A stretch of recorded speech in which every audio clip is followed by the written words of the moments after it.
everyone, I'm Pallavi Iyengar. Malai Kofta curry seems slightly daunting, doesn't it? But don't worry, it's actually quite easy. So let's get started.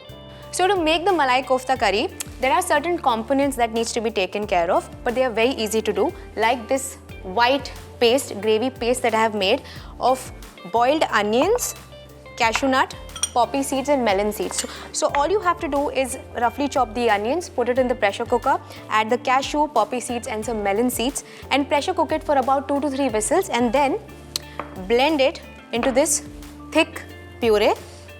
For the gravy, we're going to switch on the heat and we're going to add some ghee.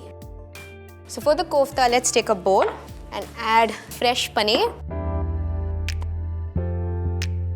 And we'll add some green chilies. And we'll add some finely chopped ginger. And then we're going to add some coriander powder, some garam masala, and of course some salt. Let's check on the ghee, it's hot enough. To this, let's add some cumin seeds, some slit green chilies, again as per your taste, and this gravy that we have made. Now let's just mix this. Because the onions and the cashew nuts, everything was boiled, it's not going to take much time. We're just going to cook this for about 2 to 3 minutes or till the fat separates. So while that's happening here, let's get back to the kofta.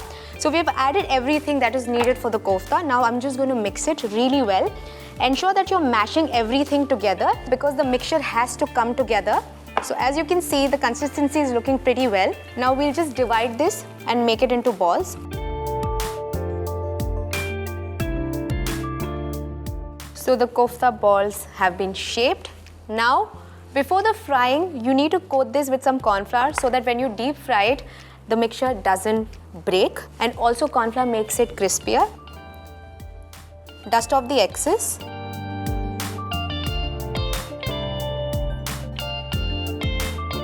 And yes, I've already placed some oil for heating for the deep frying. It's hot enough. Now we'll quickly fry these.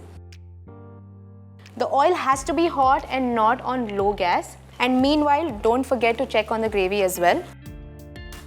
And gently lift them up so that they don't stick to the bottom of the pan. So as you can see that some of them have turned golden brown and some of them are darker brown. So you can remove the ones which are done like these and drain on an absorbent paper so the excess oil gets absorbed. So the koftas are done. We switch the gas off and keep this aside. Now let's check on the gravy. It has become thick and nice. Now we add the creamy component, the malai component, that is cream cheese. The consistency of this cream cheese is really nice, and as soon as you add it to the gravy, it starts to melt and forms a nice luscious mixture. To this, we're just going to add some water and you mix it well. This is almost done. All we're going to do is add some powdered spices, and I'm starting off with some kasuri methi. This is roasted, some garam masala.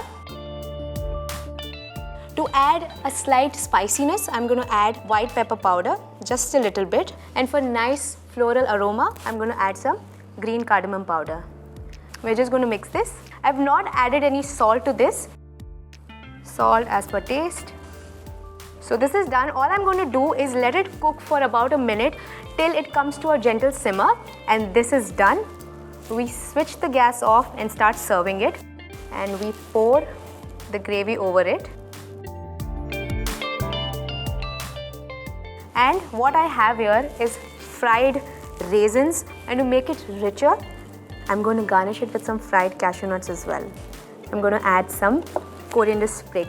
So there you go, this creamy, luscious Malai Kofta curry is now ready.